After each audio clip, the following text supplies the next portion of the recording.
Thumbnail দেখে তো বুঝে গেছেন বন্ধুরা কী নিয়ে আলোচনা করতে চাচ্ছি। তো ভিডিওটাকে না স্কিপ করে দেখুন পুরো ভিডিওটায়। আবারও চর্চায় সিপিআইএম বা বামপন্থী সংগঠনগুলো। কেন আবারও চর্চায় সিপিআইএম? তাহলে কি 2026-এ একটা ভালো ফল করতে পারে সিপিআইএম? আপনাদের কী মনে হয় কমেন্টে জানান। বিগত 34 বছর এই পশ্চিমবঙ্গের রাজ্যে সিপিআইএম শাসন করেছে এবং 5 বছর সিপিআইএম বিরোধী দল নেতা হিসেবে ছিল সূর্যকান্ত মিশ্র, এবং 2021 সালে ভোটে সিপিআইএম প্রায় শূন্য হয়ে গেছে। তাহলে কি 2026 এবার ভালো ফল করতে পারে সিপিআইএম? কারণ এখন প্রায় অনেকেরই মুখে শুনছি বিগত 34 বছর সিপিআইএম সরকারই ভালো ছিল। আপনাদের মতে কী মনে হয় কমেন্ট করুন, অবশ্যই কমেন্ট করবেন। অনেকে বলছে বেকার যুবকেরা আগে প্রতি বছর বছর নাকি এসএসসি হতো, প্রতি বছর বছর নিয়োগ হতো, এখন সেটা প্রায় 10 বছর পর পর নিয়োগ হচ্ছে। তাহলে কি বেকার যুবক কি এবার সিপিআইএমের দিকেই বা বামপন্থী সংগঠনগুলোর দিকেই? কী মনে হয়? তাছাড়াও দেখা যাচ্ছে এসআইআর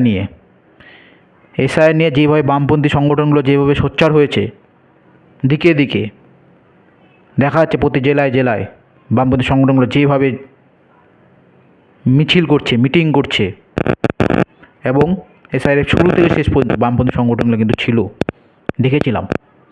তাছাড়াও ওয়াকফ সম্পত্তি নিয়ে যেভাবে মুর্শিদাবাদ, মালদাতে যেভাবে আন্দোলন করেছিল এবং মানুষের পাশে, জনগণের পাশে যেভাবে ছিল সিপিআইএম, সেই কারণে কি 2026-এ কি নির্বাচনে কি সিপিআইএম কি প্রতিটা মানুষের মুখে মুখে হতে পারে এবার? মালদা, মুর্শিদাবাদ কি এবার কি সিপিআইএম ভালো ফল করতে পারে? আপনাদের মত কী জানায় আপনারা অবশ্যই কমেন্ট করে জানাবেন। তাছাড়াও দেখা যাচ্ছে যেভাবে মীনাক্ষী মুখার্জি উত্তরপাড়াতে জনসংযোগ এবং গণ অর্থ সংগ্রহ করে চলেছে, তাহলে কি মীনাক্ষী মুখার্জি সেই উত্তরপাড়া থেকে এবার জিততে পারে? উত্তরপাড়াকে যেমনভাবে মাটি কামড়ে বসে আছে মীনাক্ষী দি, তাহলে কি উত্তরপাড়ায় এবার ভোট কি গোটায় বামপন্থী সংগঠনের দিকেই? কী মনে হয় আপনাদের? অবশ্যই কমেন্ট করবেন বন্ধুরা, এবং ভিডিওটাকে বেশি বড় না করে আপনাদেরকে বলি চ্যানেলটিকে অবশ্যই সাবস্ক্রাইব করবেন, ভিডিও ভালো লাগলে লাইক করবেন, একটা শেয়ার করে দেবেন। আপনাদের একটা লাইক আমাদেরকে মোটিভেশন করে নেক্সট কোনো ভিডিও বানানোর জন্য, এবং কোন পার্টিকে নিয়ে ভিডিও বানাবো সেটা আপনারা অবশ্যই কমেন্ট করে জানাবেন। দেখা হচ্ছে নেক্সট কোনো ভিডিওতে।